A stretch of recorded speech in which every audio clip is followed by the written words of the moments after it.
I'm often not an easy man to live with.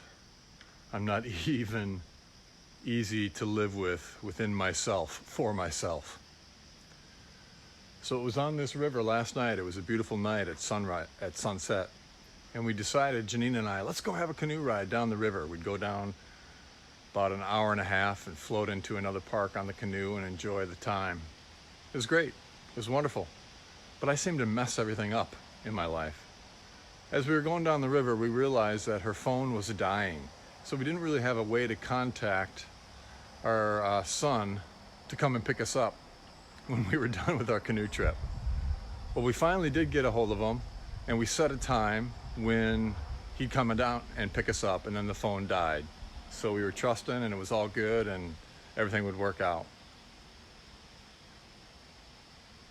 So when we got to our ending destination, it got all messed up, and there was a misunderstanding. He thought that he would call when we got there at the canoe landing, and here we were waiting for him. So we waited for 5, 10, 20, 30 minutes, about a half an hour or so. And in my mind, I started to go negative, And so when he came, I didn't say anything, kind of gave him the silent treatment. You know how we're good at doing that, especially in our Swedish tradition sometimes, playing the martyr, making people feel miserable and ashamed because of what they've done or haven't done. And so we'll give them the silent treatment or a cold look or whatever. So I was kind of silent. I had a lot of thoughts in my head that were negative. And I messed up the whole night. And I went to bed sad and frustrated, and I'm sure my son did too, and everybody involved. And I just messed it up. Why do I do that? Well, I think Paul comes close to describing why I do that. And I know you don't do it. I'm the only one that does this, Romans chapter 7, he says, I don't even understand why I do what I do. But there's something in me that does what I don't want to do and can't seem to do what I really want to do. What is wrong with me, he says. And then at the end, he says, thanks be to God who delivers us through Jesus Christ. So I think one of the amazing things in this passage is Paul was able to observe and become aware of what was going on within him. He saw that part of him that messed up, that, you see, I'm hard to live with because I get into my ego. I get into my fear.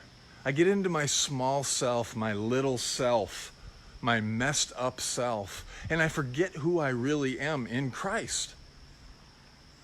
My big self, my true self, my Christ self, my beautiful self, my loving self. And Paul was able to step back in Romans chapter 7, be able to see and become aware of those parts fighting in himself. And it helped him to get perspective and then to tap into Christ within. You see, if that passage just has to do with after we die, we go to heaven and all shall be well, that's fine and good.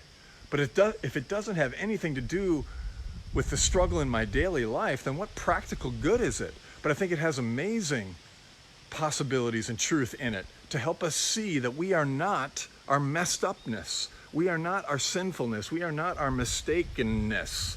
We are not that little self, that false self. We are something much greater, that Christ within us self that we can tap into for the truth. So very briefly, here's what I'm going to process with my kids today and what I'm processing for myself this morning. The truth. Oh, that situation last night could have been so, instead of hell at the end, it could have been heaven. It could have been so different if I had the awareness to step back and see my fear versus the love that was waging war within me and have the awareness of it. You see, the truth, I'm going to give you an acrostic in myself today. Truth, to see the trigger first. The trigger of that situation. Oh, my son is late picking me up. R, to see my reaction to it. Oh, I'm getting frustrated. I'm getting angry. I'm getting full of blame and some shame. U, to see the unhealthy response. So the reaction, the feeling of fear and anger, the unhealthy response. Oh, the unhealthy thoughts, the unhelpful thoughts going through my mind. Oh, my son's not being responsible. Oh, I deserve to be picked up on time. Oh, worrying about the future. Well, if my kids can't be dependable for this, well, and so it's like getting those unhealthy, untruthful thoughts, T-R-U-T, and replacing those thoughts with the truth. Oh, wait a minute. He'll be here. It's just a mistake. He probably fell asleep and he'll be here shortly enough. Oh, we can borrow a phone from someone else and make a call. Oh, actually, when you think about this is quite funny. 100 years from now, it won't make any difference. And even in this moment, here we are stranded about 1.5 miles from home, and this is funny. So let's have fun with this. And then the healthy response comes, you see, from that truth, that H, that healthy response of perspective, of sanity in the midst of insanity that I'm causing myself. Heaven, hope in the midst of the hell I'm creating in misery. So truth, the trigger.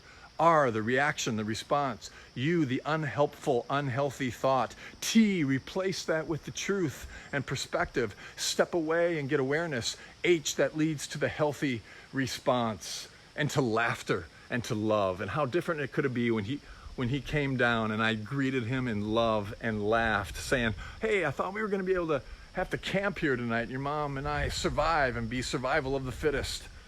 Whatever. It could have been so different, so funny, so humorous, so light, but I got caught up in my little self, my fearful self. So the invitation to catch ourselves, to choose again, and to live in the truth.